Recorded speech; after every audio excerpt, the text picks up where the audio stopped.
Ruiz, nuestro primer invitado de la tarde de hoy. Él es abogado aeronáutico, socio director de la firma Ruiz and Partners. Bienvenido, Rodolfo, a De Polo a Polo, Alex Candal, que ya lo estarás escuchando allí en los audífonos, Andreina Neshme por acá, para hablar de... Súper importante. Es que a veces tienen que pasar las cosas como para tocar estos temas, cosas lamentables, tragedias para tocar estos temas, pero que sí sirven de muchísimo. Esto es sobre seguridad aérea, probabilidades de sobrevivir en vuelos, cuáles son esos asientos más seguros, las medidas de seguridad. Esto a propósito de que un avión de pasajeros de Air India con destino al aeropuerto de Gatwick en Londres se estrelló este jueves, poco después de despegar de la ciudad india de Ahmedabad. Esto fue terrible. El vuelo transportaba a 242 personas entre pasajeros y tripulantes cuando se vio involucrado en lo que la aerolínea calificó de accidente trágico. La aerolínea confirmó en la madrugada del viernes, hora local, la muerte de 241 personas de las 242 que iban a bordo de este avión accidentado, y mientras que el gobierno dijo que no dará una cifra oficial de fallecidos hasta que se realicen todas las pruebas de ADN necesarias para identificar a las víctimas. Hay un pasajero de nacionalidad británica que sobrevivió al accidente.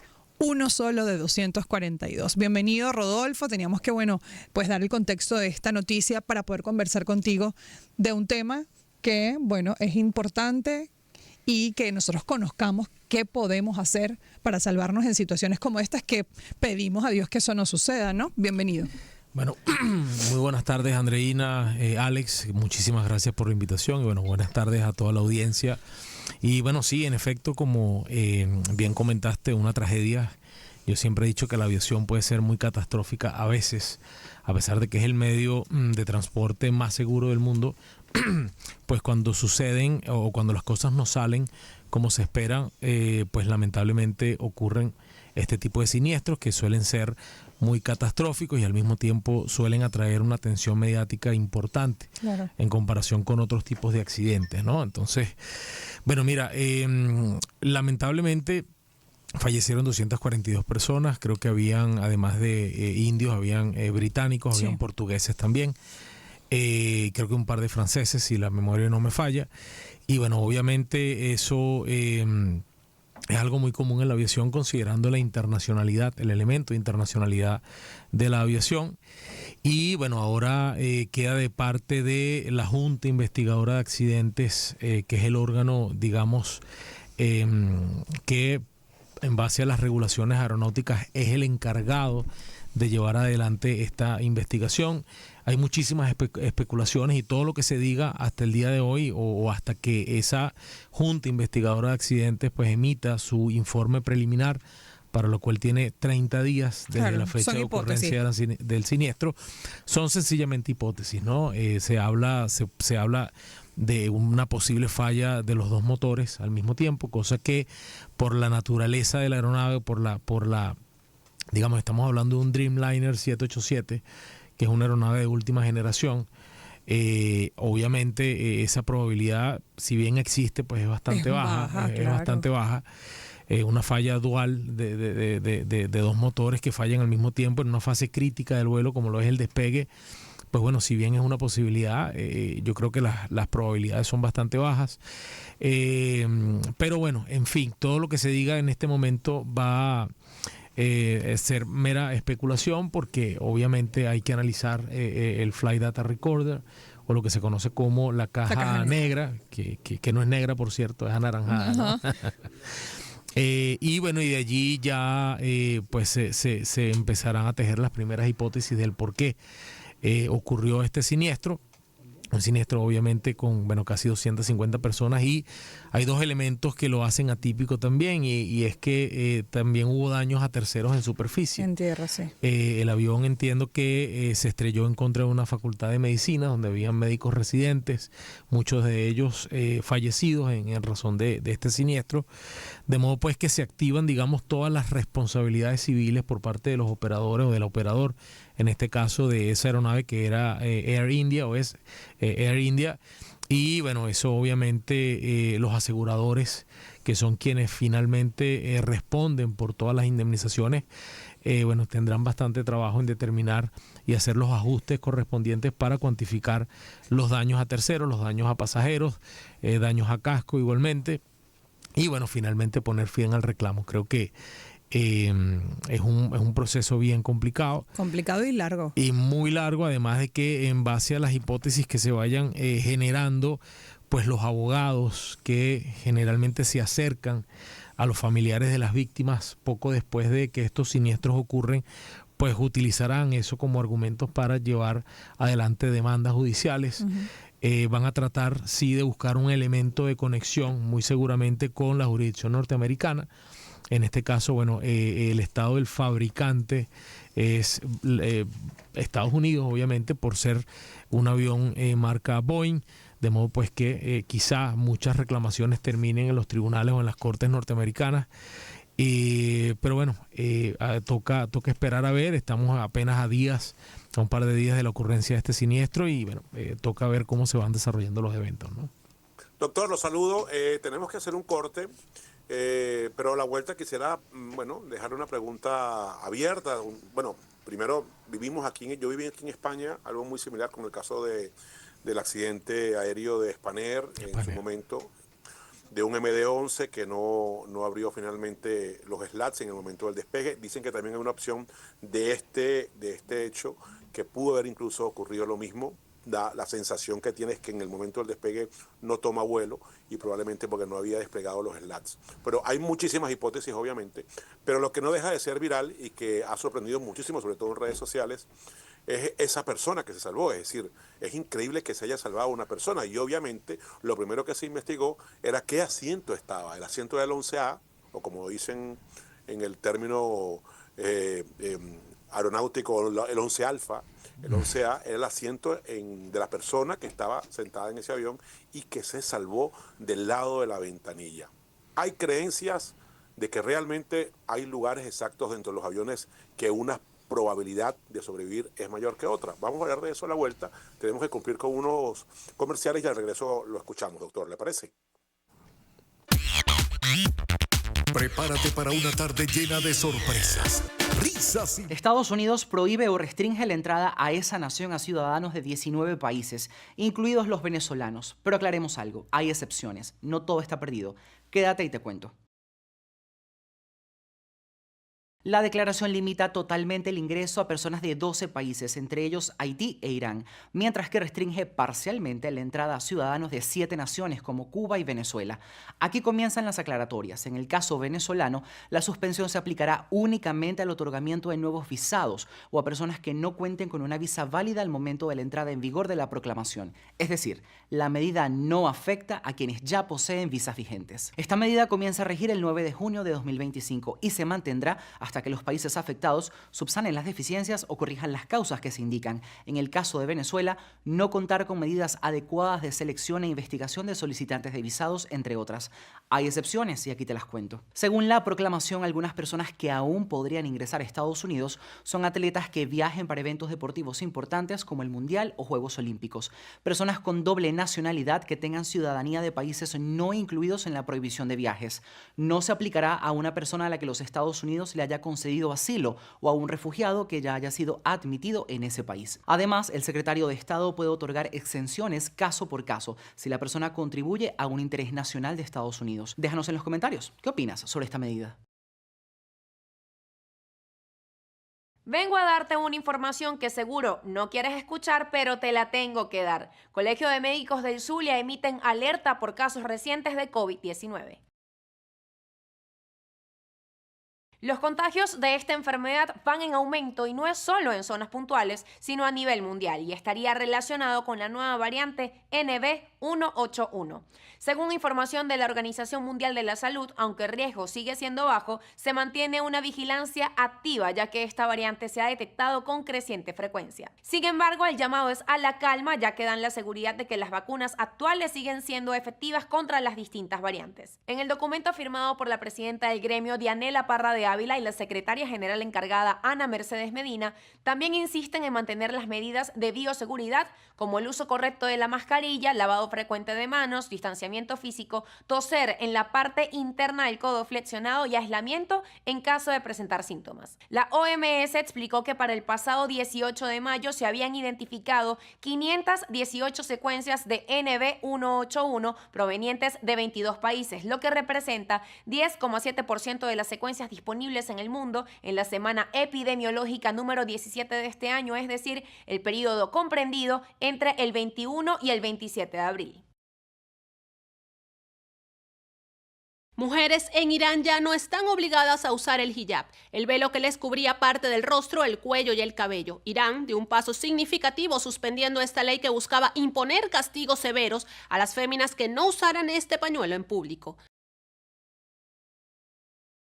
La información fue confirmada por el presidente del Parlamento iraní, Mohammad Bagher Ghalibaf. Esta normativa se encontraba en un proceso de revisión en medio de un clima de protestas. Esta ley sería aplicable para las mujeres que no usaran el velo islámico e implicaba fuertes multas como la suspensión de los servicios públicos y, en caso de reincidencia, penas de prisión. Analistas internacionales aclaran que este cambio no significa que el uso del hijab haya sido completamente abolido. Más bien se ha suspendido la obligatoriedad del mismo y la decisión final sobre su uso dependerá de futuras consultas con las autoridades religiosas y políticas. Como un gesto simbólico de liberación, la activista francesa Enda Ayari se quitó el velo en vivo durante un programa de televisión.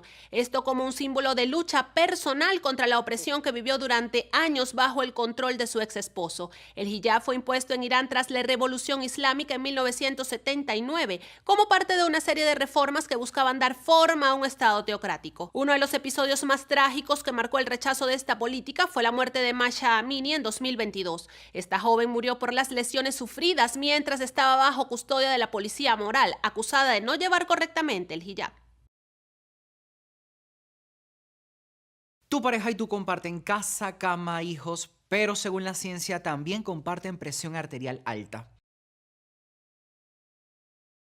Un estudio publicado en la revista estadounidense Journal of the American Heart Association reveló que, aunque la presión arterial es común en adultos, todo parece indicar que las parejas comparten esta enfermedad. En el caso de Estados Unidos, más del 35% de las parejas de 50 años o más, ambos tienen presión arterial alta. El estudio detalló que la prevalencia de ambas personas con hipertensión fue mayor en Inglaterra y Estados Unidos, pero China e India no se quedaron atrás. El coautor principal de este estudio, Jitin Sambargisi, resaltó que esta es la primera investigación en la que se analiza la relación entre la presión arterial alta en parejas de países de ingresos altos y medios. Los expertos explicaron que la causa podría ser cultural, ya que en China y la India existe una creencia sobre la necesidad de permanecer unidos como familia, de manera que las parejas podrían influir más en la salud del otro. La edad promedio para la investigación publicada en esta revista estadounidense fue de hombres casados o los que viven en pareja en Estados Unidos de 65 años de edad, en Inglaterra 74, en China 61 y en la India 57 años de edad. De acuerdo con las estadísticas de 2023 de la Asociación Estadounidense del Corazón,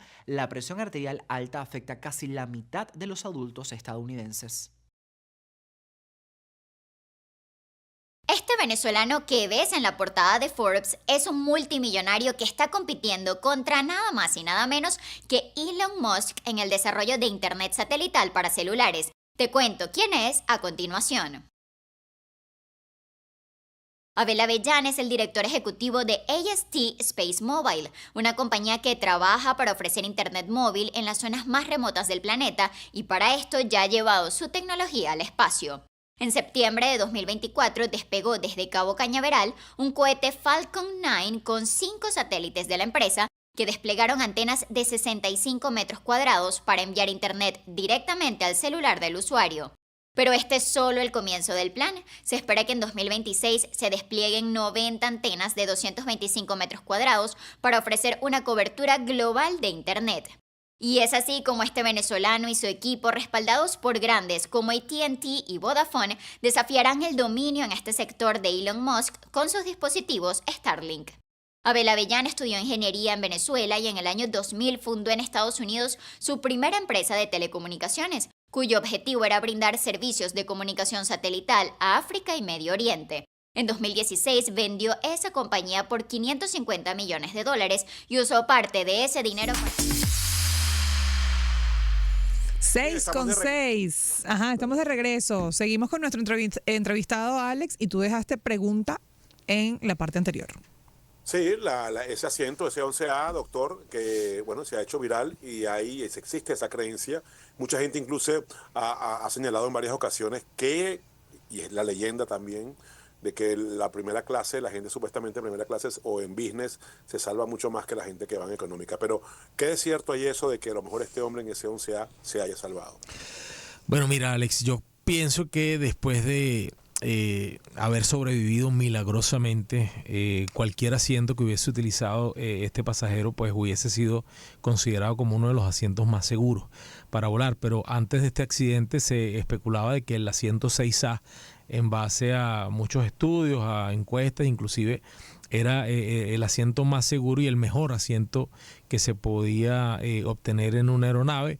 Sin embargo, bueno, obviamente no hay un análisis científico que soporte esta teoría, considerando pues que han habido siniestros. Comentaba acá en cabina en la pausa de que inclusive en un siniestro que hubo acá en Venezuela en el año 2010, casualmente todos los pasajeros que estaban en la parte trasera de la aeronave fueron quienes lograron sobrevivir, mientras que los que estaban delante lamentablemente no lo hicieron. Entonces, bueno, obviamente eso de alguna manera tumbaría esa teoría. Sin embargo, sí, bueno, hay mucha superstición. Hay gente que a partir de ahora empezará a pedir el 11A o a comprar el 11A, porque ahora, bueno, las aerolíneas permiten comprar los asientos, antes de abordar, y sin duda, pues bueno, es un número de buena suerte hoy en día a raíz de este hecho y de que este pasajero milagrosamente y sin ninguna explicación lograra sobrevivir, a pesar de que, bueno, el resto lamentablemente no lo hizo. Y bueno, seguramente la gente pedirá el 11A a partir de ahora, ¿no? ¿Pasillo o ventana? Yo siempre voy por ventana, pero bueno, porque me gusta. Yo particularmente pido pasillo generalmente. ¿En serio? Sí, de niño pedía mucho ventana, pero pasillo, y del lado izquierdo de hecho incluso. ¿Por qué razón? Bueno, no sé, creo que por la facilidad de pararse uno y ir al baño y no molestar al pasajero de al lado, pero bueno, hay muchas personas que prefieren las ventanas, ¿no? ¿Cuál es la probabilidad de sobrevivir en un vuelo? Mira, eso va de un accidente. Eso depende de muchas variables. Obviamente la aviación tiene la característica de ser muy catastrófica cuando las cosas salen mal. El volar es una actividad antinatura de por sí. Claro. De modo pues que el ser humano, desafiando las leyes de la física, pues bueno, y en su afán de conquistar el aire, logró inventar el avión por allá en 1903, los hermanos, especialmente Orville y Wilbur Wright, cuando inventaron el Flyer One, que fue el primer prototipo de aeronave y el cual se demostró de que, siendo aún más pesado que el aire y propulsado a motor, podía mantenerse sustentado en el aire por varios segundos. Entonces, mira, yo pienso que las probabilidades, honestamente, considerando pues las velocidades que alcanza las aeronaves en vuelo, obviamente el peso, todo va a depender también de la envergadura de la aeronave, pero yo pienso que son muy, muy bajas. Ya. Mira, ya para ir terminando, doctor, por su experiencia en cuanto a leyes se refiere y en el mundo aeronáutico, van a intentar siempre, entiendo yo, las casas de seguros demostrar de que no fue un error digamos que técnico, sino fue un error humano. Eso, o sea, el poder demostrar que el error humano está por encima del error técnico del avión, o sea, ¿dónde se juega ahí? O sea, ¿dónde está esa línea roja que pueda favorecer a los familiares de las víctimas o que pueda favorecer en este caso a las empresas aseguradoras, porque va a haber mucho dinero de por medio? Sin duda, y eso es una muy buena pregunta, Alex. Fíjate, el sistema de responsabilidad civil en el transporte aéreo está armonizado en base a un convenio internacional que se firmó en el año 1999, que se conoce como el Convenio de Montreal de 1999 y que entró en vigencia en el año 2003.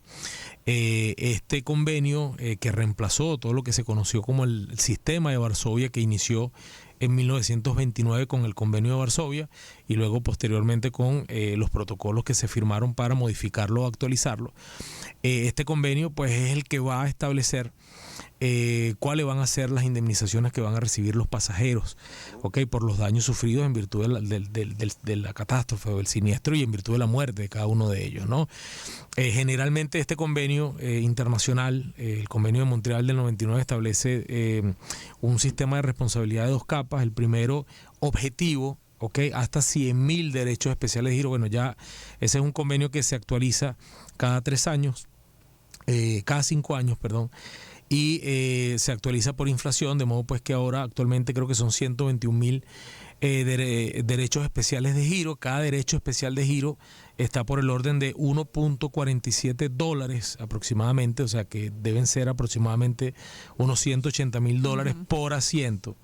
Okay, eso es un monto, es un límite, digamos que en el cual la aerolínea está obligada a pagar, porque hay una responsabilidad objetiva. Okay, la responsabilidad objetiva quiere decir de que no hace falta de que el damnificado, en este caso, pues aquellos que reclaman, deban demostrar algún tipo de culpa o algún tipo de hecho ilícito por parte del transportista, sino que opera de pleno derecho. Okay, sin embargo, la segunda capa de responsabilidad es ilimitada.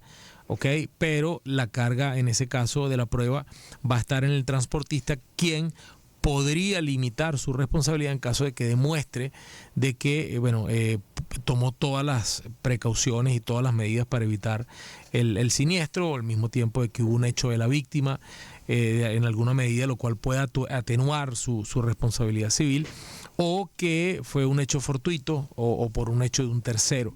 Okay, hay unas defensas taxativamente establecidas en este convenio. Pero sin duda alguna, bueno, esto es algo que va para rato.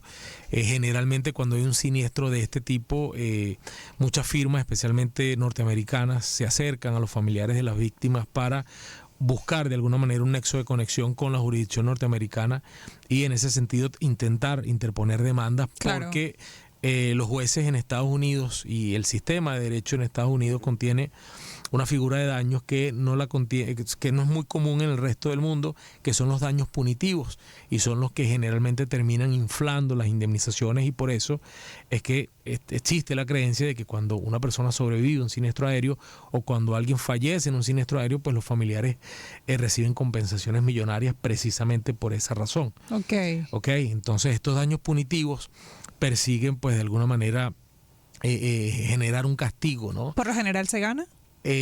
Dependiendo, obviamente, porque de ese respaldo exactamente. En abogacía, claro. Y al mismo tiempo los abogados de los aseguradores, que son empresas también muy poderosas, buscarán ejercer todas las defensas posibles para que esas indemnizaciones sean lo más bajo posible, pero en líneas generales te puedo decir de que la mayoría de este tipo de reclamaciones terminan con acuerdos confidenciales que suscriben tanto la aerolínea como el afectado. Muchas gracias.